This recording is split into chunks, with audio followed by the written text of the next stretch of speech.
Now, why was the law given?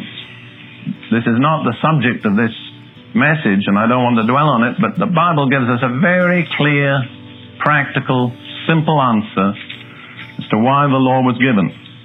Turn, if you will, to Matthew chapter 22, beginning at verse 35. We read through verse 40. This speaks about a lawyer.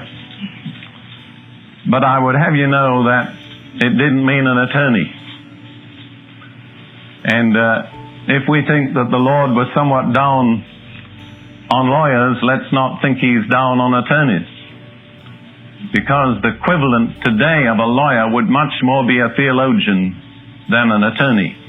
A lawyer was not somebody who interpreted secular law and tried cases. He was a student and perhaps a teacher of the religious law of Moses. So when you read a lawyer, if you want a contemporary equivalent, I think it'd be much better to use the word theologian than to think of an attorney.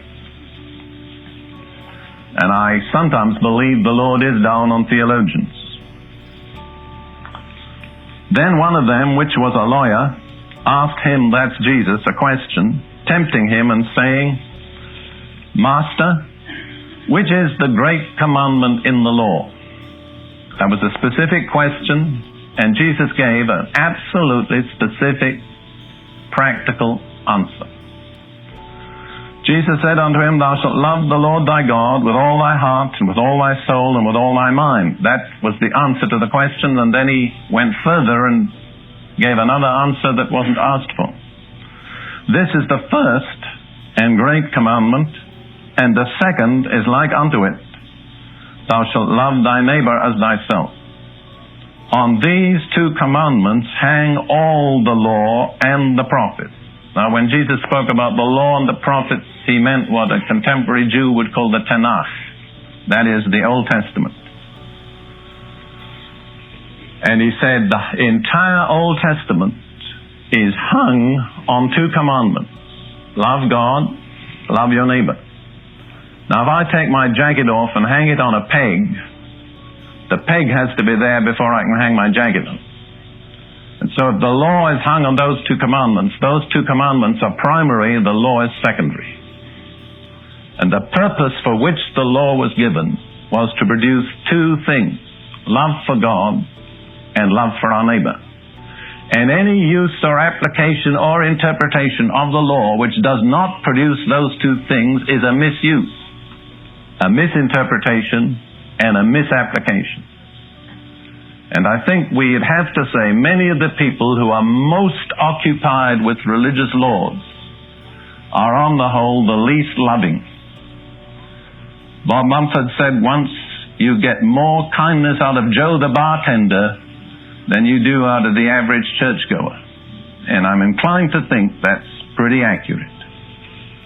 So, the purpose of the law is love. And any kind of application of the law which misses that purpose is a misapplication. Look at one other scripture in 1 Timothy chapter 1,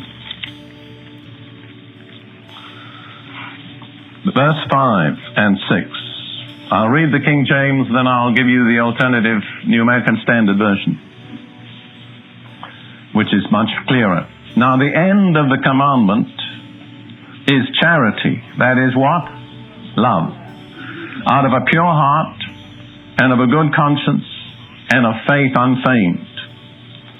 I think where it says the end of the commandment, the New American Standard says the goal of our preaching, is that right? The goal of our instruction is one thing, love. All right, we have one goal, not a lot of different goals. The goal of our instruction is love. And if we swerve aside from that goal, Paul says after that it's just empty words and wasted time. If it does not bring us to the goal of love.